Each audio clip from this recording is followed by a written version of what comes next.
I've spent the last 25 years running around the world having crazy adventures and looking for places where freedom and a pleasant lifestyle were likely to continue, especially if there was real trouble in North America. In the next several minutes, I'm going to share with you the 3 most important lessons from all those years and all those thousands of miles on the road. Hi, my name is Tay Nix, and in 1997 I set out to see the world. In fact, I was mad for adventure. I ran with the bulls in the streets of Pamplona. I sailed through a hurricane in the Caribbean. I jumped off mountains in Switzerland. I even escaped a burning building with seconds to spare. But I've also lived in some of the most beautiful and alluring places, from Alaska all the way to Argentina. And in just a moment, I'm going to share with you why I think the Americas are the place to look, especially if you need a plan B for whatever's coming to North America in the chaotic months and years to come.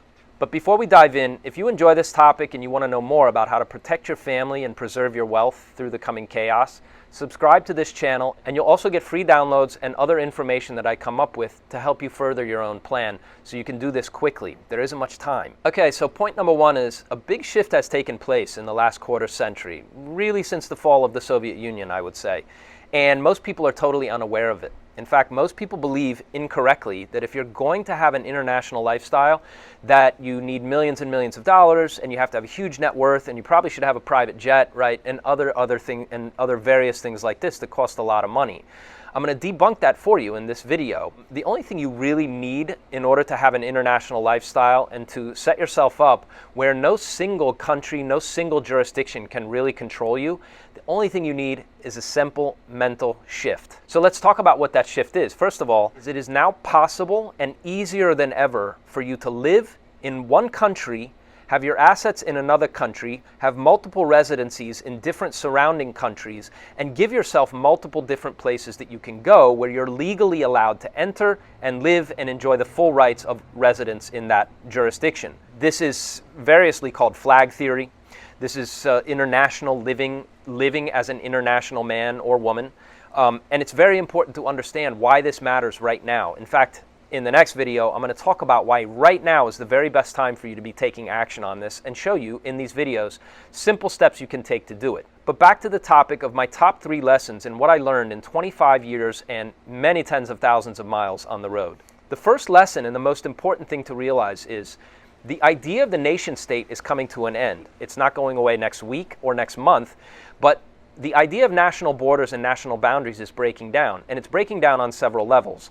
It's breaking down in a good way because you no longer have to be strapped or stuck or penned or enslaved by one single jurisdiction, and it's breaking down because the people at the highest level want it to break down. You can see this in the immigration policies. You can see it in the way that people are brought across what were previously considered to be sovereign borders of sovereign nation states. And overall, I don't know that all of the breakdown of the idea of nation state, the nation state, is actually a bad thing. It may actually turn out to be a very good thing that people put that behind. The FIFA World Cup is going to be held in the US, Canada, and Mexico. You see the BRICS trading bloc, where groups of countries are banding together based on shared values, which is exactly how we should live. In fact, I started a group called the Expat Philes, P-H-Y-L-E-S, which is basically a word that denotes groups of people living together with common shared values and shared interests. What a concept, right? Instead of living according to imaginary, artificial boundaries that are drawn on a map by some political organization or group of men who were dead several centuries ago, which is largely what we still have today. But the reason I say it's absolutely going away and dissolving, and that you need to make sure that you're one of the first people to adapt and adopt this new way of thinking about nation states, is because the government is the entity within society that claims the right to use force and, in our case, commit fraud against its own citizens. In other words, the government is the entity in society that believes they have the right to initiate aggressive force against anybody they want. Say hello. And this is very dangerous. And the reason it's very dangerous is because the people who tend to excel in a system like that, where people are incentivized to get promoted with greater and greater responsibility, are the worst kind of people in society. In any society, you have murderers, you have rapists, you have muggers, you have child molesters, you have bad actors. But those people tend to cause trouble on a very local, small scale, whereas the people in government tend to be the worst kind of psychopaths and sociopaths. In fact, if you promote those people enough and you have a system that incentivizes that kind of behavior long enough, well, you get what we have today.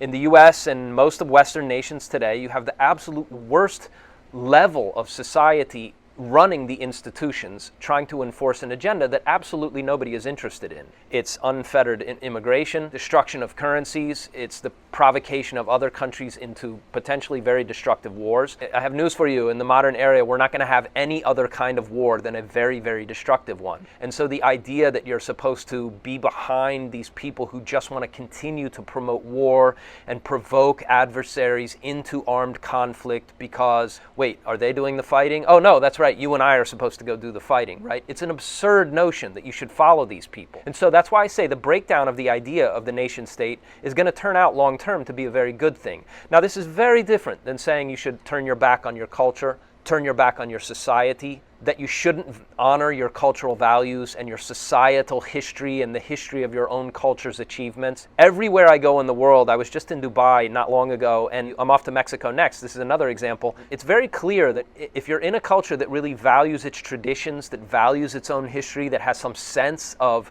shared common belief and also commonality of purpose, a shared sense of what life is about and how best to go about helping each other to peacefully achieve prosperity. These are not bad values to honor. The United States did great at really showing the world how to blend a population together, put everybody on the same page, and turn out just an unbelievable run at the poker table of history. And yet we've lost sight of what those values were. And I think people have a sense and really do understand that unless we get some of that back, unless we're also willing to stand up and say, wait a second, like, these things matter. It mattered then. This is how we got great in the first place. This is what made us so prosperous. If you're not willing to stand up for those things, and you're not willing to speak out and sort of say, well, I'm not obeying any agenda that says we're supposed to destroy that because somebody's offended by it. It's a very bad idea for how to promote cultural values. And if you're going to honor your societal and cultural achievements, you have to have a sense of what those things were. And I think the West, and particularly the United States, is very confused about that right now. And it doesn't look to me like that's going to turn out very well. I don't know what you guys see, but that's what it appears to me. My point is that the nation state is going away, probably because it has to, but that you want to be one of the people who is quick to adopt these changes. The change that has happened, the big shift that has occurred in the last 25 years, is that you're now capable of living in multiple jurisdictions without being fettered by any one single government. I think the myth that goes along with this is that you need millions of dollars in order to achieve that kind of freedom, and it's just not true. So this is learning point number 2. So the mistaken belief in the second lesson is that you do not need millions of dollars in order to live this level of freedom. For more than the first half of my entire journey, I was very, very broke. I went on a shoestring. I traveled here, I traveled there, I spent 3 years at sea. I bought my own boat and sailed up and down the west coast of the Americas. I crossed the ocean multiple times. I traveled and toured the coast of Alaska maybe 50 to 75 times. I just had an unbelievable adventure, and I did it all with very, very little money. I also bought property in a very, very inexpensive part of the world, a property that I'm probably going to do very well on when I end up selling it. And so it's not your level of wealth that matters. It really is your ability to think creatively and to look for the various avenues where you can take advantage of the money that you do have. And I understand if you have family and you have children, that's something that you also have to take into consideration. That's something that you have to plan for. But my point is that it can be done. The level of freedom that allows you to live in multiple jurisdictions with legal documentation. And why do you need documentation that gives you legal permission to enter? Well, we saw in lockdowns that if you didn't have a residency permit, you were turned away at the immigration counter in the airport or wherever you were trying to enter the country. You have to have legal permission, because if you don't have it and there's an emergency or there's some kind of catastrophe around the world and countries start shutting their borders to foreigners, you're not going to be allowed in. Now, the good news is, again, it doesn't cost a lot of money to do this. In fact, I have a friend who got permanent residency in a top Latin American country in under 6 weeks with absolutely no other strings attached. Bonus point here is that in many of the countries throughout the Americas, one of the advantages that you end up having is that you can actually pay to go to the front of the line. It's very easy to do.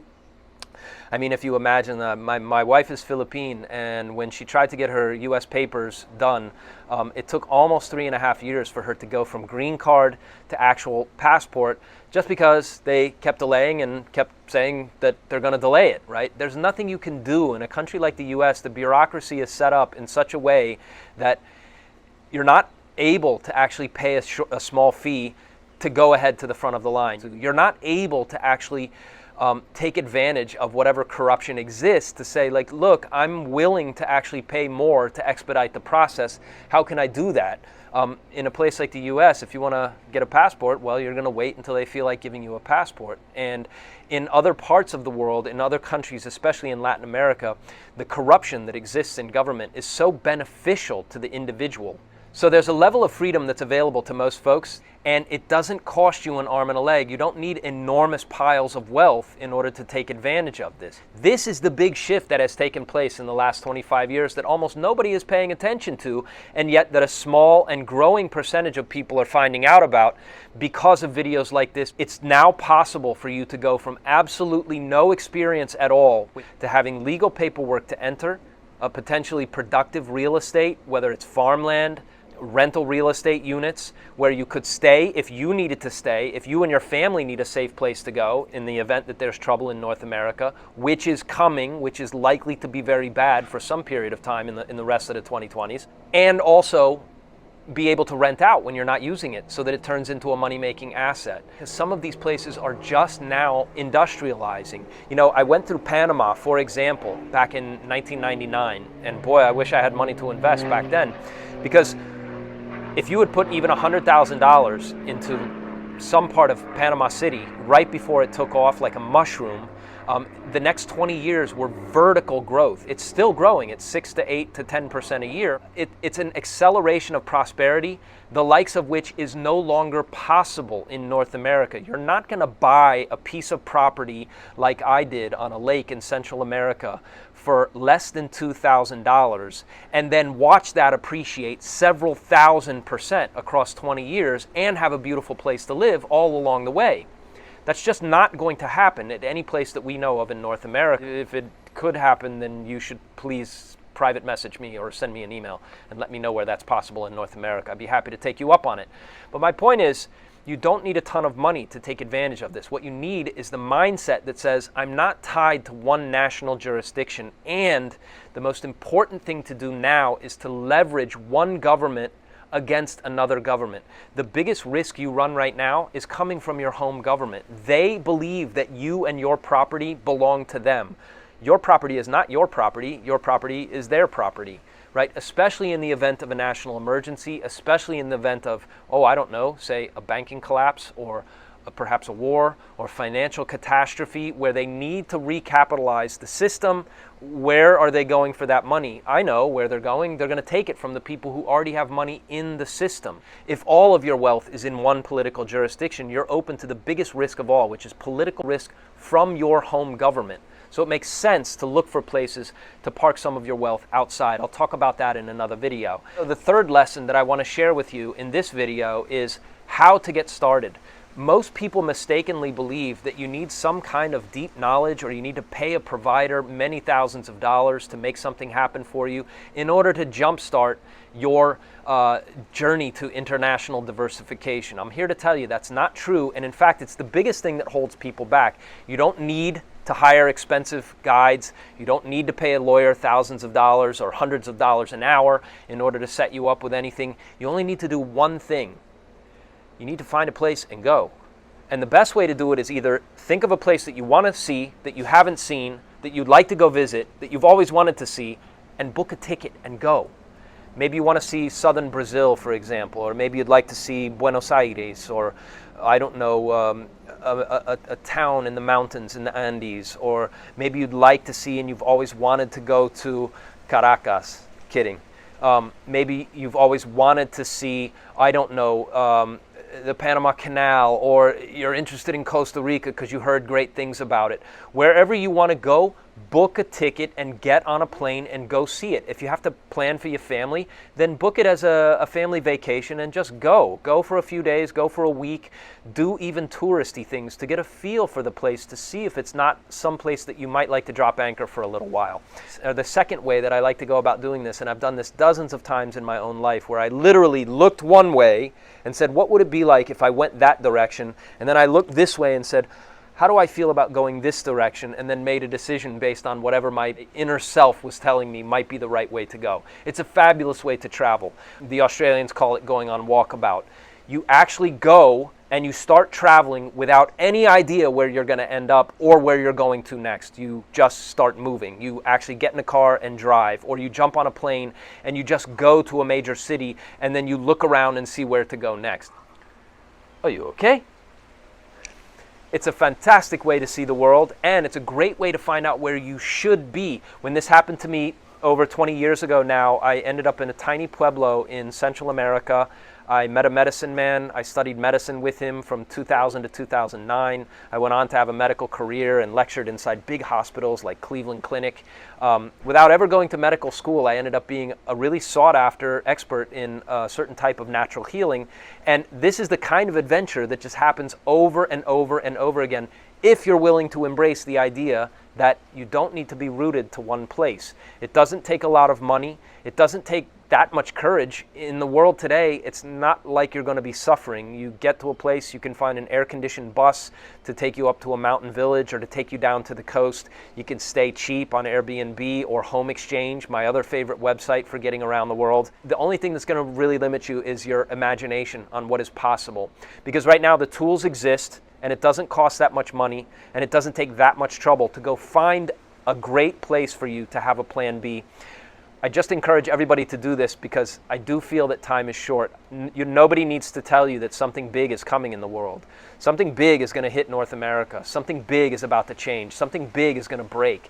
Something that you and I have enjoyed for many, many decades that we thought was never going to change is going to disappear, and we're no longer going to have that. Something big is coming. You know it. You don't need me to tell you. We can all feel it. And so now is the time. In the next video, I'm going to talk about why now is the time that you need to put your plan B in place, and why now is the very, very best time for you to internationalize your life and protect your family by doing the simple steps that I show you in these videos, okay? So check that out right here. That's enough out of me. I'll be back with more great stuff. If you enjoy this, click below to subscribe to the channel. And I also put a great free report called the Bulletproof Plan B. You can get it for free. Click the link below. And if you're interested in joining me in a little private membership group that I've created, you can check out the X-Plan community. The link for that is also below this video. Thanks very much. I'll be back with more good stuff. Thanks very much. I'll be back with more great stuff. And you can click here to find out why now is the very best time for you to go international and diversify your life.